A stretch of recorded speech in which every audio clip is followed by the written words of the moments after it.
Well, good evening, everybody. This is your host, Mason Sims, and thank you for tuning in to another episode tonight. Joining us this evening is Sheriff Candidate for Spartanburg County, Rick Stevens. He is going to be sharing with us some of his ideas and for the future of Spartanburg County, and also some of his thoughts on current issues that are occurring there.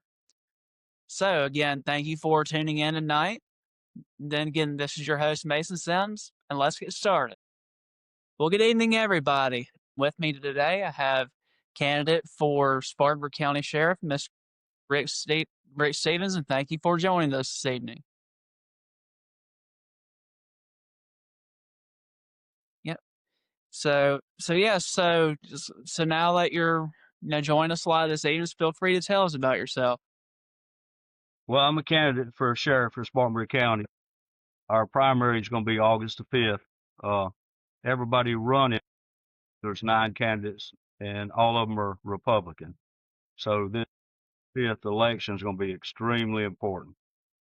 The guys are great guys, great guys. Christian, I think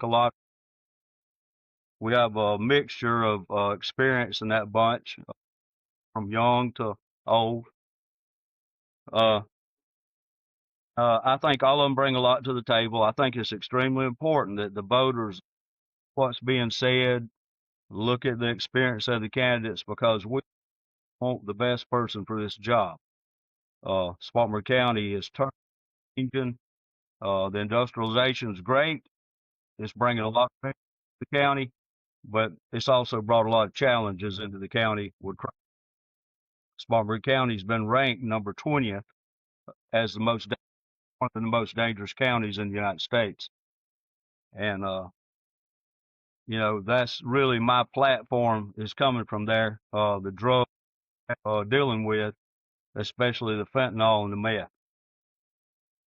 It's sort of the meth is deteriorizing our county.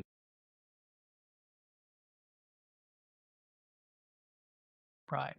Yeah, we have that similar situation. Yeah. So Yeah. So I had retired, from law enforcement. Time over in Europe working for the State Department, and I was fighting organized crime and drugs. And then I come back to South Carolina and on the Secret Service Task Force in Columbia. And then I was pretty well through. Come back to Spartanburg. This is where I was raised. I went to high school at Burns. My sister, she had a 17-year-old boy. He was killed, and he was a victim of crime. He take drugs. He didn't sell drugs, but he was a victim of crime, and a lot done about it. And that is what pulled me, because we don't want anybody going through what our family went through. But I'm not sure everybody is up to speed with what's really. Because we get tied up in our day-to-day world, driving to work, punching the time clock, and the majority of Spartanburg County, they're blue-collar workers, so that's easy to do. But there's a lot going on that's actually killing our children. We've had 193 young adults killed in Spartanburg County from fentanyl. 93. And out of that, we have not arrested one drug dealer, one pusher. would you say that's the biggest contributing factor to crime in your community? Well, Is meth and fentanyl? when you look at that, okay, every community has their problems. They have house break-ins. You may go up to the night, pull some money out because you need to bake some cookies for your kid the next day at school, and you get robbed. But when you go back to the first domino on all, it goes back to the drugs. The people who take meth, they don't usually work a 9-to-5 job.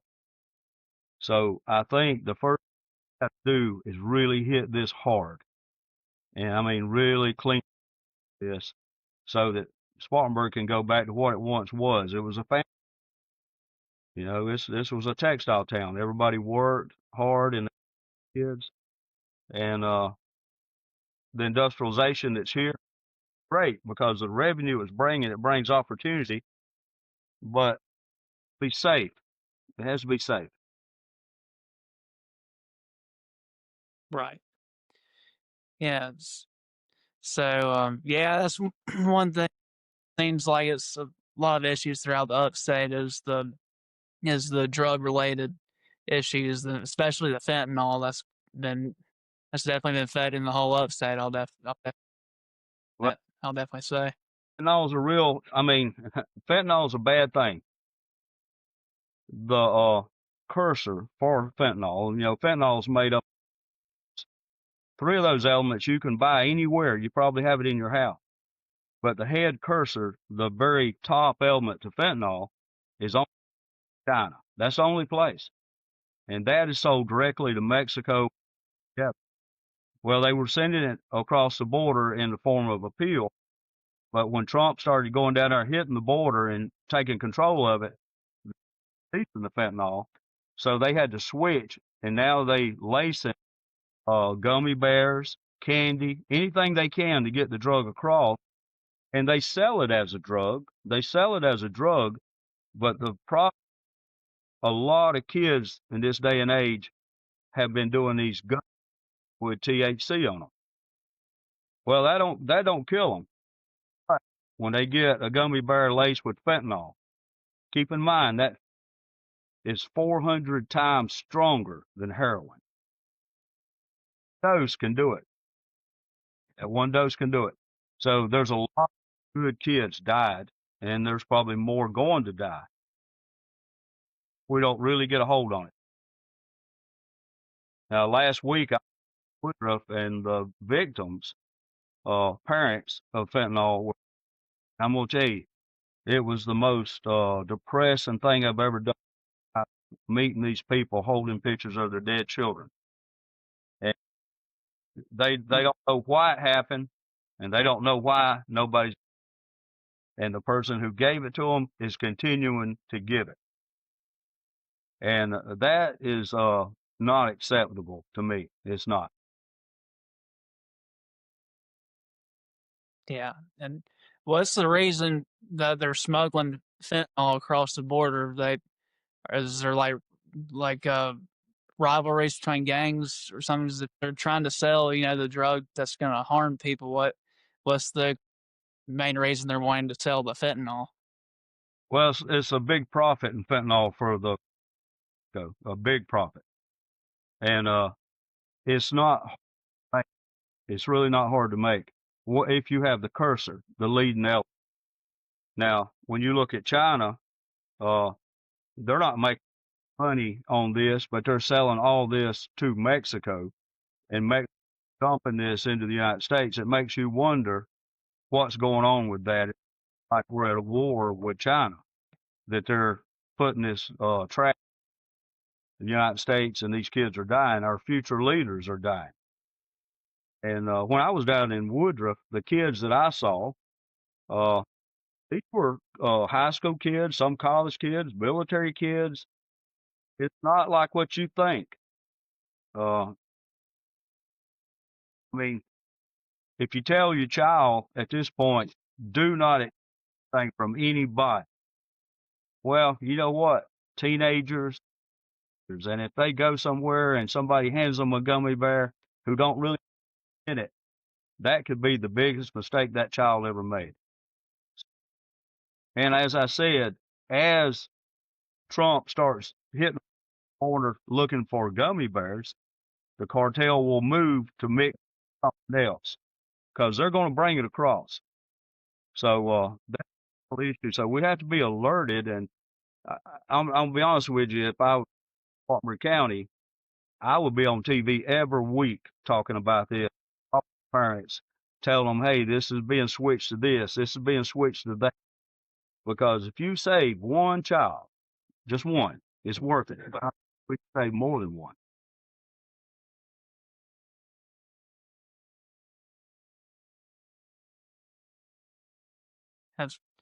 Yeah, absolutely. Yeah, one death is definitely too many. Are you Well, still there?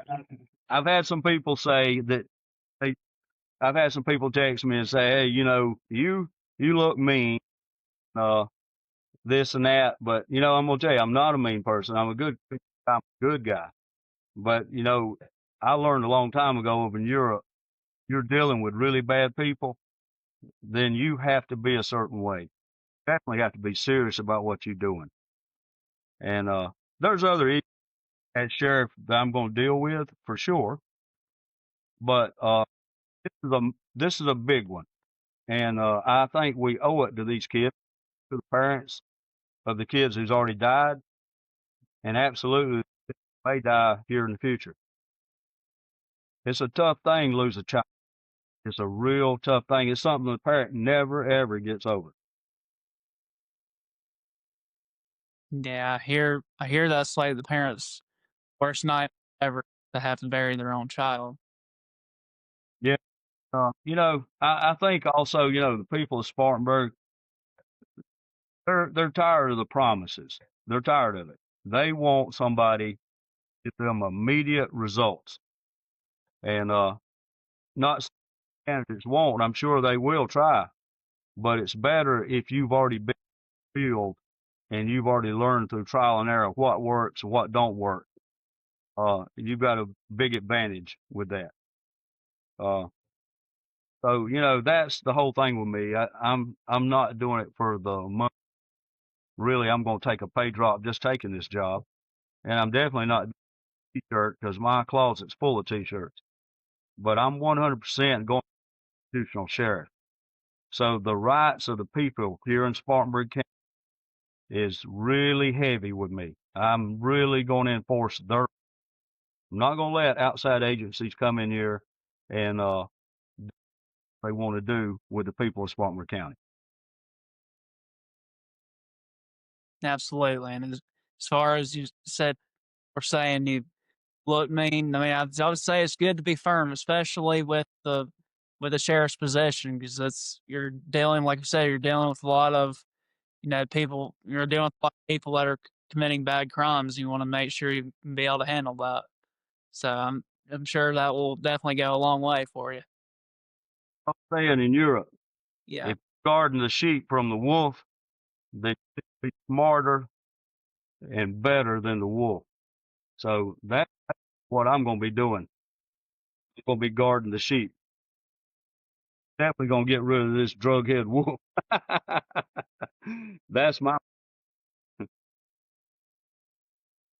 so yeah, drugs definitely have gotten bad over the that's for sure.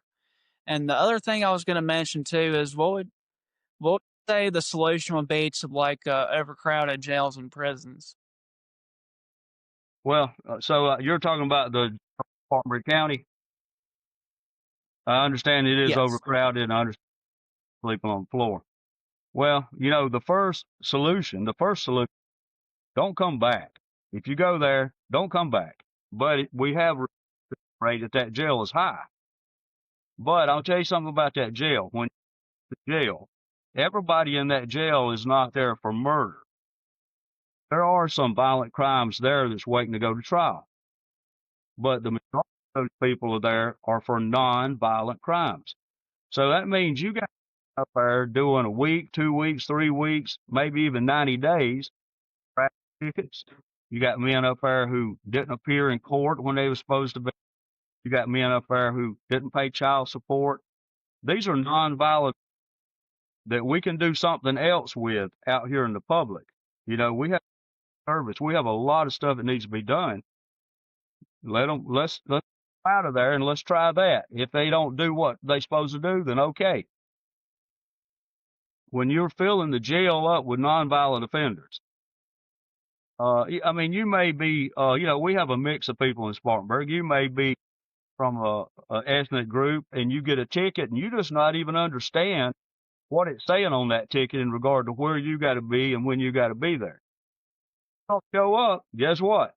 There's going to be a warrant signed on you. Then the sheriff's, then you set up there in the jail for I don't know how long until you can from a judge, and you're going to have your money then.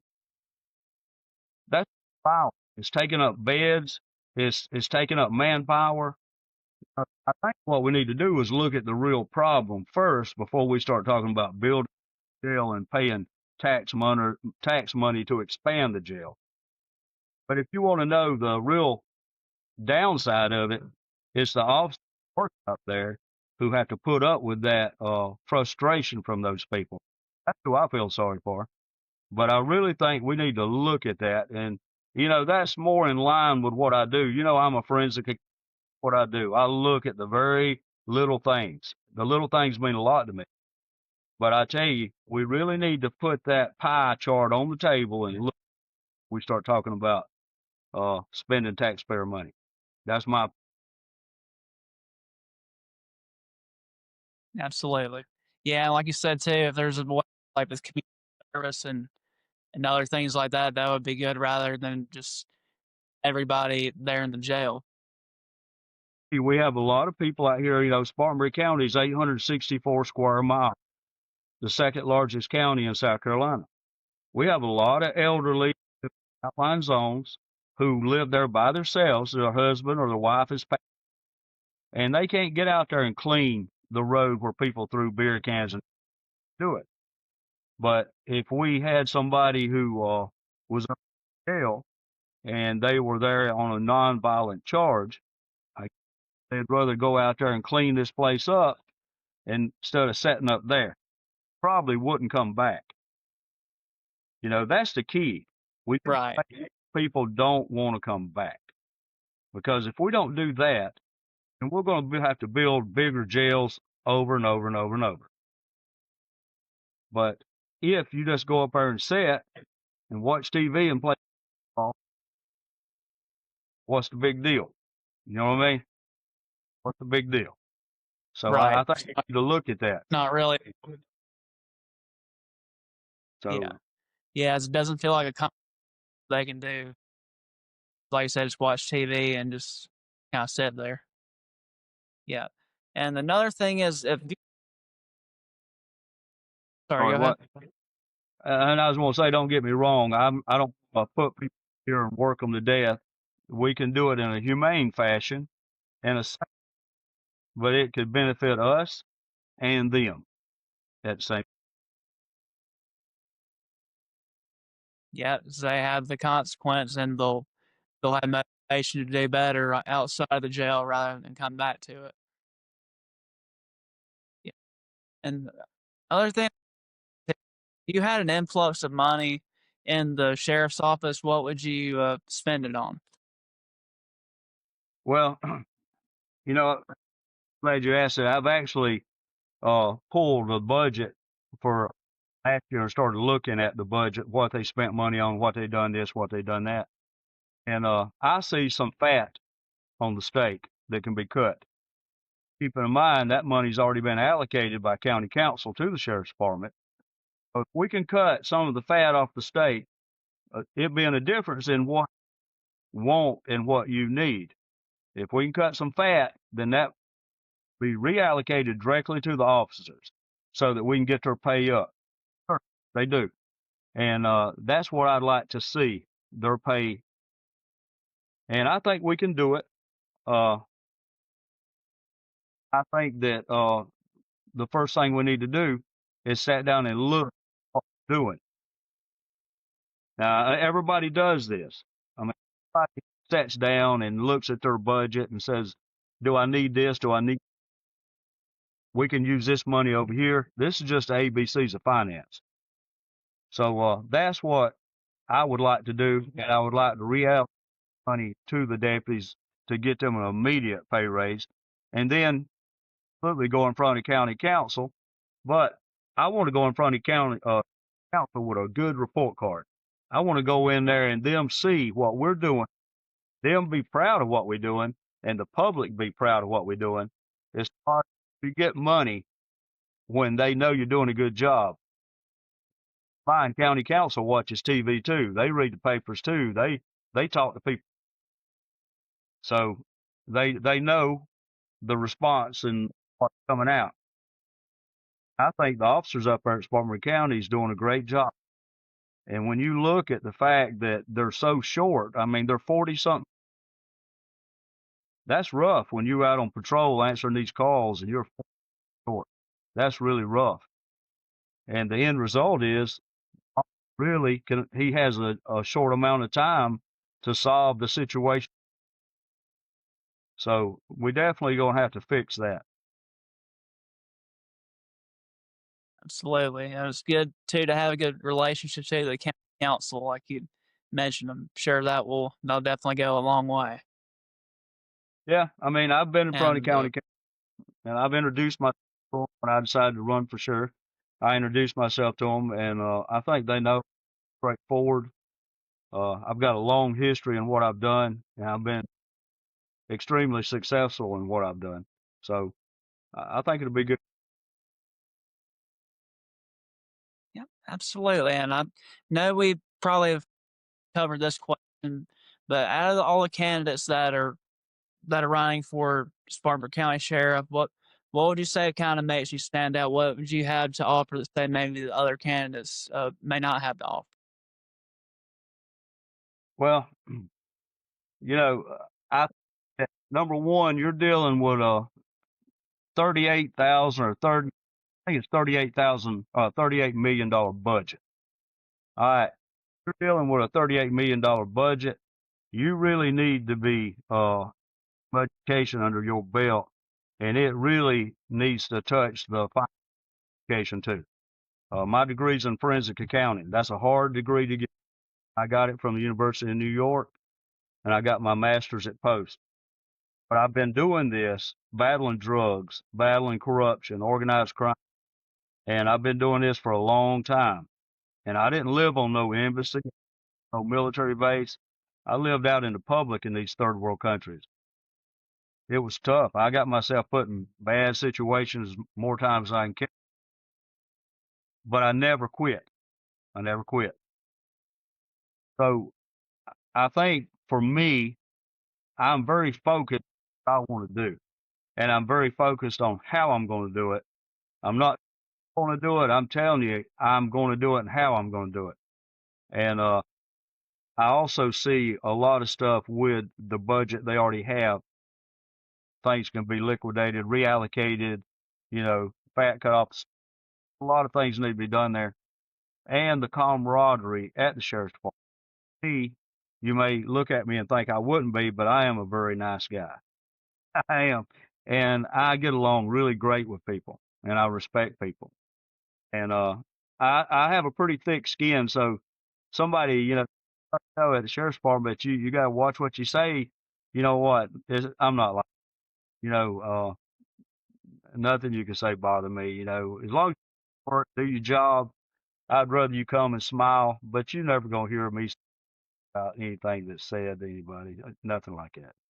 I think it'll turn into one big happy family. Well, that's good. Yeah, and especially too with thick skin, you definitely be there if you. I've said that's definitely a requirement. So that's good that you have that. So people Yeah. having a good day, So bad. But yeah, it's all good, and I'm tell you, if I get it, I'm really looking forward to working with them. I worked there at the sheriff's department from 1996 to, but when I left to go to Europe, I never went back. Actually, the other day I went up there to get fingerprinted, and that was the first time I was at the sheriff's department since the day I walked out. Not that I didn't want to go, but I waited late in life to have my kids, so I got two boys, and I spend most of my time with my children. okay, how old are your children? I got one that's 13, one that's 17. Yep. And they Okay, told, are they going to? excuse me, I was I saying, didn't are hear. are they going to attend? No, we don't. I don't live in the Burns district anymore. I live in Pauline now, so they're going to Dorman. Yeah, Okay. Well, I hear this is a great school. My mom went to Dorman. yeah. I think it's a good school. They got. I'm really impressed with it. And that comes back to the revenue. comes back to the revenue with the businesses coming in, because more business come in, more opportunity your children are going to get, because a large cut of the pie goes to schools. So I embrace industrialization, embrace the businesses, and I'm gonna tell you, when I retired from law, I went to work in a factory down there on 290 as a lab, and I was there almost 10 years. So I got up every morning, and I in the traffic, racing to punch the time card. I mean, I lived, and it's very interesting. And so I know how the people feel too. I know how frustrated they are. Uh, and I was called to the school for bullying. My child got bullied. All those things I went through. And while I was at work, oh, I hope nobody breaks in my house. I hope my family's safe. Well, when you work in a factory, you can't just leave. There's a lot. So I'm definitely plugged in to how the working woman feel here in Spartanburg County. Yeah, definitely sounds like you have a lot of experience under your belt. Yeah, and another Absolutely. thing so yeah, yeah. So is there anything else that you'd like to mention while you're on the air this evening? Uh, I just want to say I'm really proud to be in this race. The other guys, and we always shake each other's hands. Sometimes we hug, and I like that respect that we give each other. And the are all good Christian guys. So if you're out there, watch what they're doing, look at what they're saying, and make the that best fits what you think Spartanburg County should be. All bring something good to the table. Absolutely. Well, Rick, I certainly appreciate you coming on this evening, and I wish you the best of luck in your election upcoming in August. I appreciate it, man. Thank you much. And that concludes our show for this evening. If you have not already, please feel free to click like, share, and subscribe on our YouTube channel for future updates, and also follow our Facebook page as well. Next week, we will have. So, that was one sheriff candidate that we interviewed this evening. So, later on the week, we'll be interviewing 3 more sheriff candidates. So, stay tuned for that. And if you have any suggestions on who we should have in the future for guests, just feel free to drop in the comment section, and more than happy for we're more than happy to for it where we are more than happy to receive any feedback or suggestions. So thank you for all tuning in this evening. Good night to all. God bless America.